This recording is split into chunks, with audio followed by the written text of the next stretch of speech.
Okay, somehow I got into the Lucasfilm showcase by standby. So there you go. Somehow I got in, and that was a unique experience because they showed us footage that isn't out yet, with the exception of the Ahsoka trailer, which. But yes, Andor looks and feels as gritty as first season, and it looks like the conflict that was felt outside of Coruscant, and in terms of physical form, it appears like that starts going to start bleeding and moving towards Coruscant. To what capacity, I don't know. The Acolyte, I'm not going to describe in detail what happened, all of it. All I'm going to say is that we saw the footage, we saw the first teaser, if you will, I guess. They said how much they were influenced by the Kung Fu and stuff that George Lucas was influenced, but a lot of the Shaw Brothers stuff, Touch of Zen and whatnot. And there's a moment, and where Carrie-Anne Moss, I believe is the actress named Trinity, does some Kung Fu stuff mixed with Force stuff, and it was so, and they shot it. It felt like they were like paying homage to all those Kung Fu movies from the 70s, and it was so metal, and it was her, and I was just like, F yes. And she said that the pitch was Frozen meets Kill Bill. When she said that, I was like, I'm gonna watch the show. So that's the Acolyte. Jesus, I'm forgetting what else they showed. Skeleton Crew. Amblin, Goonies vibes all the way. And there's a pirate from Mando season 3 that appeared in the footage, which cool connection to that. And they revealed a little bit more of Jude Law, which I'm not gonna say, just leave it for people to find out. So that was fun to see Skeleton Crew footage. Ahsoka. Ahsoka teaser. If you bother checking out the channel before this video and bother checking out the theory video, thank you. That teaser trailer was a religious experience. And I wasn't even in the same room. I was in one of the rooms showing it, but not in the room. It's everything I hoped for, and then some, and then stuff that I'm like, wow, I've heard these rumors, but I didn't think they would actually do it.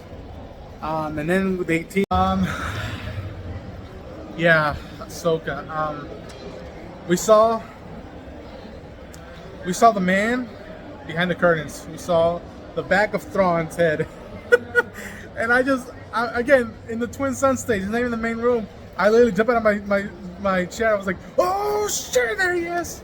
But they haven't told us who's playing him, and they didn't show us the face. They haven't told us who's playing Ezra, but they're hinting at him, and they showed him in a hologram. Yeah, man, it's the rescue of Ezra Bridger, and they confirmed Mary Elizabeth Winstead is playing Hera, General Hera Syndulla. We saw a shot of her, 2 shots of her piloting the Phantom 2, I think is that the name. My ass is on fire. My brain is scrambled egg right now. I'm trying to make sense out of my memory and my enthusiasm. Yeah, and oh my gosh, but yes, Ahsoka. It looks phenomenal. Again, this is right now. I'm just doing it because I'm mobile and I got into the room. But I promise you, I'm gonna do a breakdown video of all of it. I'm eventually, at this point, I have to. What else? We saw the droid from Clone Wars that I think David Tennant voiced, and I think he's voicing him again in this one. What else? We saw some dark side users, some Sith possible, and to me, I think they're using that element out of the treatment I had heard George Lucas had written for the sequels, where there was a female Sith coming back to bring back the dark side and whatnot. So I don't know if they're gonna do that or not. And there's this dread coming from the dark side that something bad is coming, and that's Thrawn. And Ahsoka at one point says the heir to the Empire, and we see also Mon Mothma in the hologram, which I'm assuming she's like tasked of like finding out what's going on. I'm just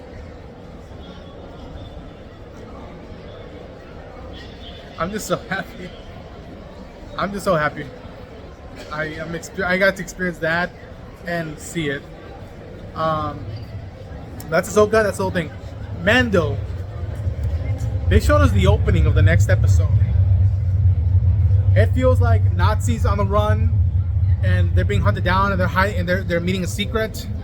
That's all I'm gonna say, because I they asked us not to say much and like keep it there. But I think that the footage I just saw, the opening to next week's episode, I believe was what they were saying, is the best opening to the season of Mandalorian out of all of them. I liked a lot of them, but this was the best opening of the season, and it's hinting a lot of stuff, and there's references and titles being thrown out that I'm like, what does that mean? What is this implication? And we got also a special treat surprise that I can't tell you until maybe later, without giving full details. But I got a hell of experience, and I'm gonna get even more of a hell of an experience. What else? They showed us the Indiana Jones trailer. Saw James, Phoebe, and Mads talk about the movie. Saw the trailer there, and we also got there with the announcement of like there's gonna be 3 new movies. James Mangold directing a 25,000 years before prequel about the first Jedi using the first for the first time, or using the first lightsaber, I believe. And he said he wanted to go very epic in terms of size and genre. He said he wanted to do something like 10 Commandments for Star Wars. And then it was finally officially confirmed, even though Jeff Snyder had it, that Dave Filoni is directing a movie. And it's the cultivating event that's been leading all these new new shows. And then we're getting the film that's post Rise of Skywalker, and that Daisy Ridley is coming back as Rey, as the Jedi Master, to make the new Jedi Order. It's madness. Hopefully I can load this up as best as I can as a review experience, talk about the panel. Hope you bother checking it out, view and share the enthusiasm, and I'll see you next time.